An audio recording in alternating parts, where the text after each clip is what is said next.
오늘 함께 묵상할 말씀은 시편 18편 1절에서 15절 말씀입니다. 이 시편은 다윗이 하나님께서 놀라운 구원을 자신에게 베푸셨던 날에 부른 노래입니다. 오늘 말씀의 주제는 이렇습니다.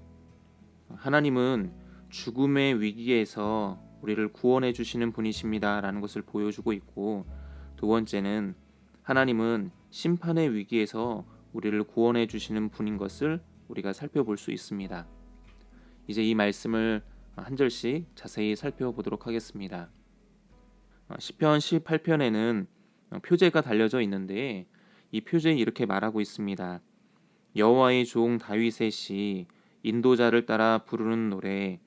여호와께서 다윗을 그 모든 원수들의 손에서와 사울의 손에서 건져주신 날에 다윗이 이 노래의 말로 여호와께 아뢰어 이르되, 이렇게 말하고 있습니다. 똑같은 내용이 사무엘하 22장 1절 이하에 기록되어져 있는데, 다윗은 하나님께서 이와 같이 놀라운 일을 이루신 날에 이와 같이 고백합니다. 1절입니다. 나의 힘이신 여호와여, 내가 주를 사랑하나이다, 이렇게 말합니다. 히브리어 본문에서는 나의 힘이신 여호와, 이 앞부분이 먼저 나오지 않고 내가 주를 사랑하나이다 라는 부분이 먼저 나옵니다. 이렇게 역순으로 1절과 2절을 읽어보면 다윗이 여호와 하나님을 사랑한다고 고백한 이후에 자신이 사랑하는 그 여호와 하나님이 어떤 분인지 다양하게 묘사하고 있음을 우리는 알 수 있습니다. 다윗이 이렇게 말하는 것이었습니다. 여호와여, 내가 주님을 사랑합니다. 내가 사랑하는 그 주님은 어떤 분이신가 하면, 나의 주님은 나의 힘이시고 나의 반석이시고 나의 요새시며 나를 건지시는 이시요 나의 하나님이시요 내가 그 안에 피할 나의 바위시고, 그리고 나의 방패이시고 나의 구원의 뿌리시며 나의 산성이십니다 라고 말하고 있습니다. 여기에서 다윗이 표현하고 있는 이 모든 것들, 하나님을 향하여서 힘이십니다, 반석이십니다, 요새이십니다, 건지시는 분이십니다, 나의 하나님이십니다, 나의 바위이십니다, 나의 방패이시고 구원의 뿌리시며 나의 산성이십니다. 이 모든 표현은 구원과 보호를 뜻합니다.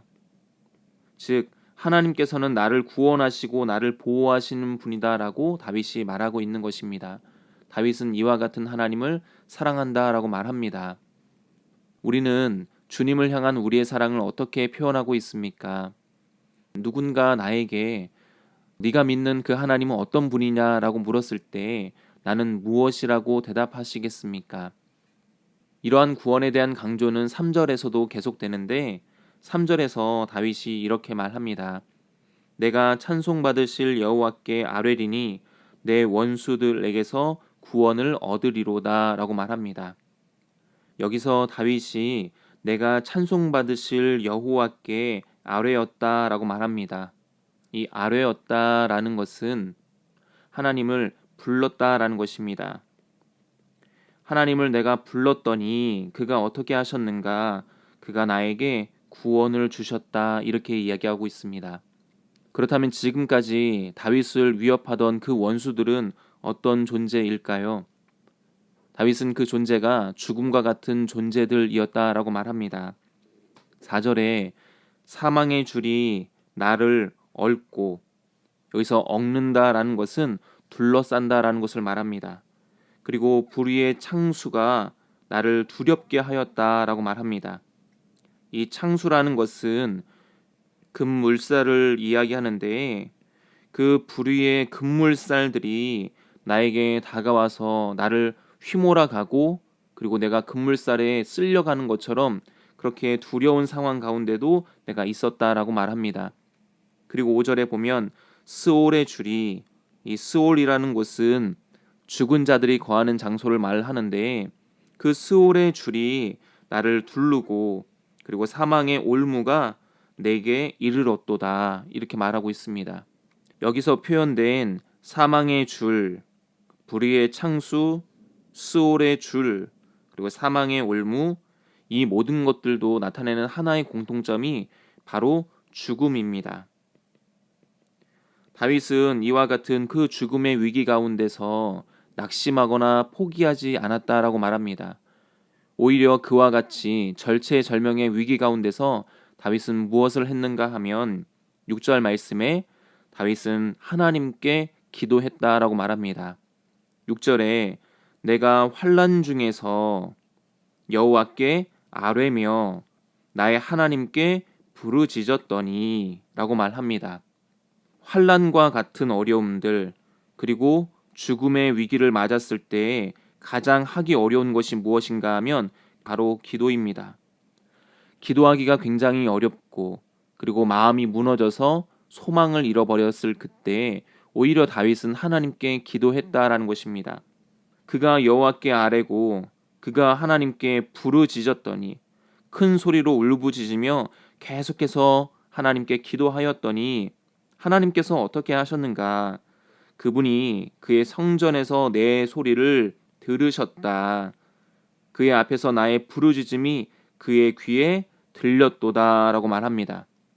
하나님께서 다윗의 기도를 들으셨다라는 것입니다. 우리가 살아가면서 마음이 무너지면 기도가 잘 되지 않습니다. 하지만 그와 같은 때에 우리가 해야 될 것은 바로 기도입니다. 따라서 우리의 인생 가운데에 환난이 오기 전에 우리가 무엇을 해야 되는가? 우리가 기도를 훈련해야 됩니다.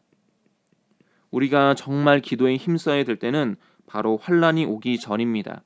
그래야 그 기도 훈련을 통하여서 환난을 만났을 때 그것을 믿음으로 극복할 수 있습니다. 우리를 지금 어렵게 하고 있는 문제는 무엇입니까?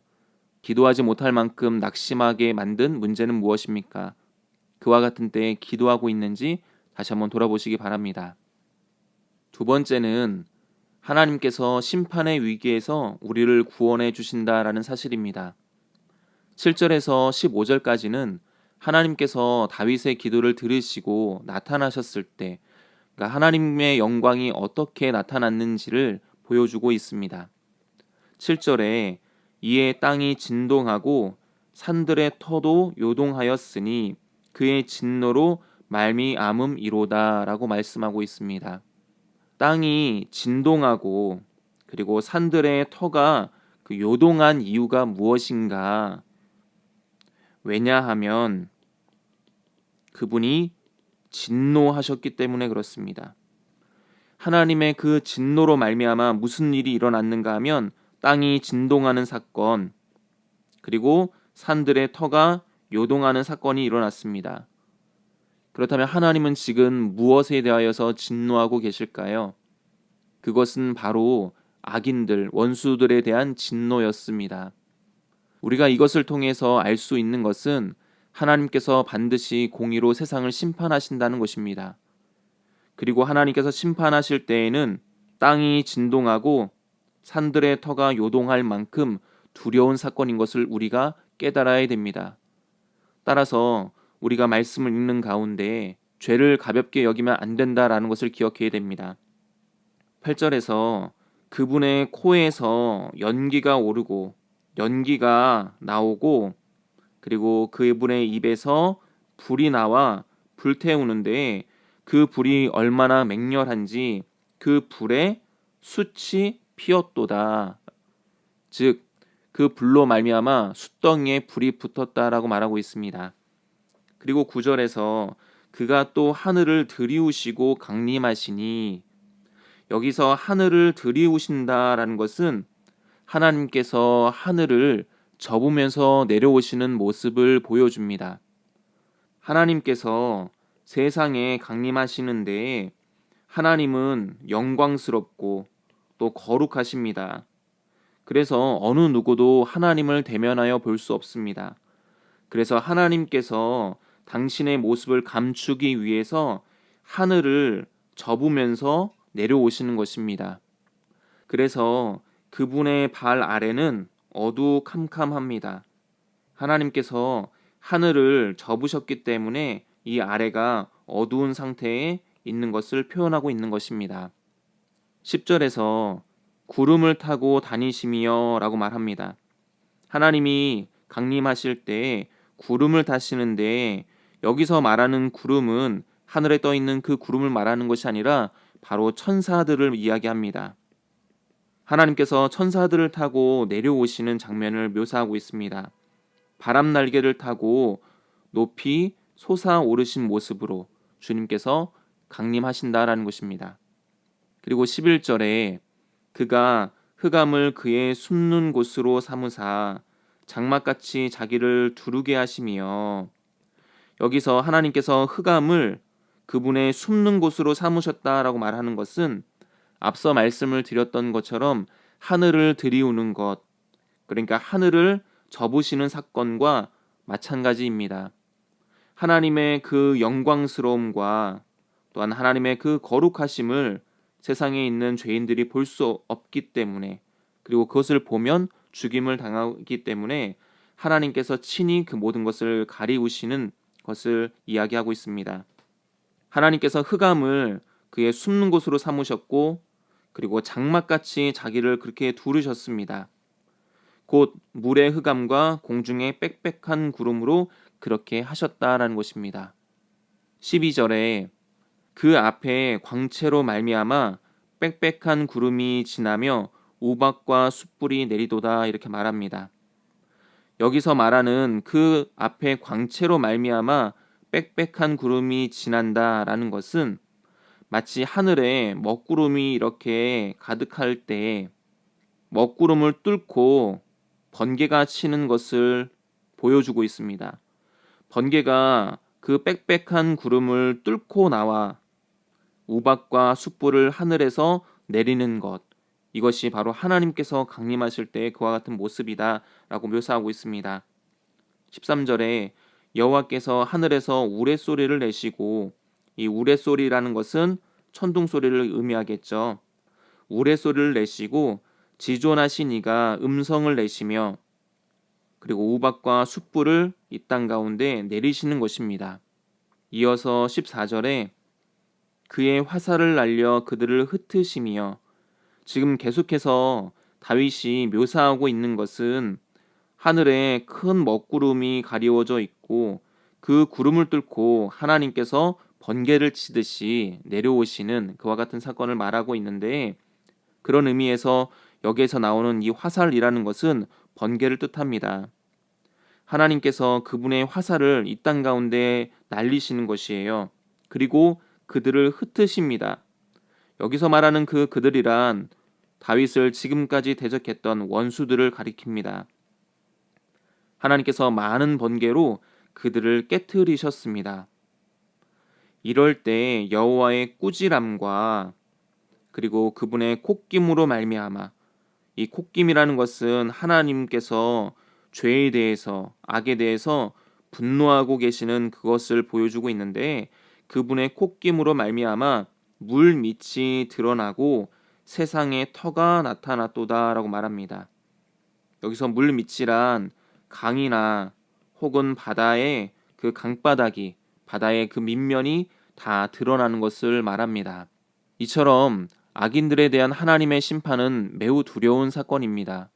그러나 이 심판에 대한 그 두려움 가운데서 우리는 무엇을 볼 수 있는가 하면, 그 심판을 통해 하나님께서 이루시는 당신의 백성들을 향한 하나님의 구원을 볼 수 있습니다. 따라서 하나님의 심판은 죄인에게는 두려운 사건이고, 그리고 의인들에게는 그것이 바로 은혜의 사건입니다. 우리는 하나님께서 이와 같은 일들을 행하시는 것을 출애굽 사건을 통해서 알고 있습니다. 여기 마지막 15절 말씀에 보면 하나님께서 이렇게 말씀하시는 거죠.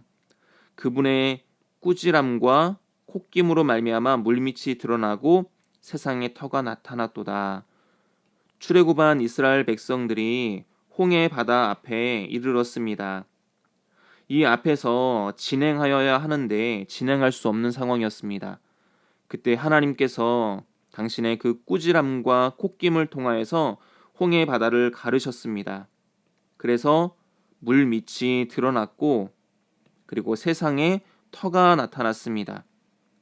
하나님의 백성들은 그렇게 드러난 물 밑과 세상에 터를 밟으면서 홍해를 건넜습니다. 하지만 그들을 추격하던 이집트의 군대는 홍해에 수장되어졌죠.